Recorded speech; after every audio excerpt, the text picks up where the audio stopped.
Eto lang naman ang Blue Poison Dark Frog.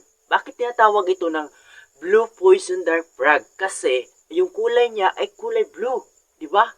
Napaka-amazing, 'di ba? So hindi lang 'yan. Meron din Amazon Milk Frog. Bakit tinatawag ito ng Milk Frog? Kasi yung kulay niya ay may gatas. 'Di ba amazing, 'di ba? Bakit kaya tinatawag ito ng top 5 most colorful frogs? Wow, amazing, 'di ba?